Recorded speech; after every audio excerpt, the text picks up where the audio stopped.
खुशी हुई या सब कुछ ऐसे ही चल रहा है? आपने भी कहा चलो कोई बात नहीं, ये मुलाकात हो गई। नहीं, जैसे कहावत है, शोले में भी कहावत था कि लोहा को लोहा काटता है। अभी दूसरा एक कहावत है, वो भी पैसा बोलता है। तो अभी हमारे को क्या था कि अनइक्वल वर्ल्ड था, पैसा जो था एक के पास था, दूसरा अगर पैसे वाला आए तो लोहे को लोहे को काटता है। हमको वही चीज़ देखना है, शॉर्ट टर्म देखना है, टैक्टिकल, पहली बात। दूसरी बात है कि जब इलोन मस्क ने ट्विटर को टेक ओवर किया था, उन्होंने वहाँ के जो ब्राउनस्टोन इंस्टीट्यूट के और जो पहले अभी जो स्टैनफोर्ड के जो फाउंडर है ग्रेट बैरिंगटन डिक्लेरेशन, उनको बुलाया था, उनसे बातचीत किया था, और उसमें एक इंटरव्यू भी है जय भट्टाचार्य का।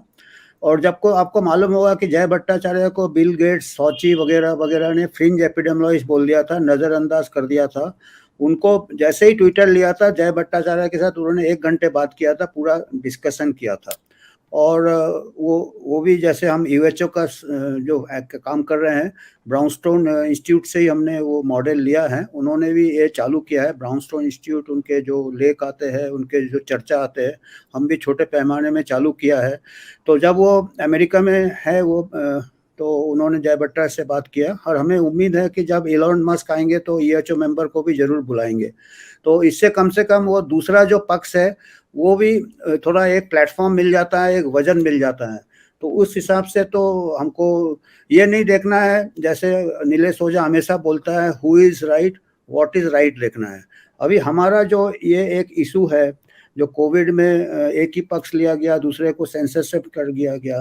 तो अगर इलॉन मस्क उसको काउंटर नैरेटिव को भी मौका देते हैं, जो कि उनका बैरिंगटन डिक्लेरेशन वालों से मिलने से थोड़ा अंदाज मिलता है कि तो इसमें तो हमको वही चीज़ देखना है, मेरिट बेस्ड देखना है।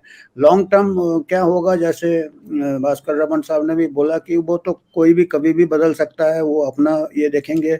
कई चीज़ें उनका इतना भी जो प्रोमोट कर रहा है, टेस्ला को प्रोमोट करना चाहते हैं, इलेक्ट्रिक कार वगैरह, वो भी एक कहानी फिर कभी। क्योंकि टेस्ला से क्या होगा कि टेस्ला से मैं एक जगह एक कोई पेपर पढ़ रहा था कि टेस्ला का जो बैटरी चार्जिंग होता है एक इलेक्ट्रिक कार का, 3 घर का जो इलेक्ट्रिसिटी कंजम्पशन है उसके बराबर टेस्ला कार महीने में उतना कंजम्पशन होता है। तो पावर सेविंग नहीं होगा, ये तो बाद में देखेंगे, क्योंकि दूसरा जो ग्लोबल वार्मिंग वगैरह वो दूसरा किस्सा है। चल रहा है बैटरी वाली कार को लेकर के अभी बहुत सारी चर्चाएं चल रही हैं कि उसको कैसे सर्वसुलभ बनाया जाए और आराम से लोगों का बैटरी चार्ज हो जाए और उसमें इलेक्ट्रिसिटी कंजम्पशन भी कम हो। और ये बिल गेट्स जैसे लोगों ने उसको फैलाया हुआ था कि माइनिंग होगी, इलेक्ट्रिक माइनिंग बहुत होगा और उससे फिर जो है सो पॉल्यूशन बढ़ेगा। और इसीलिए उन्होंने इसको माहौल को बनाया कि भाई क्लाइमेट चेंज हो रहा है।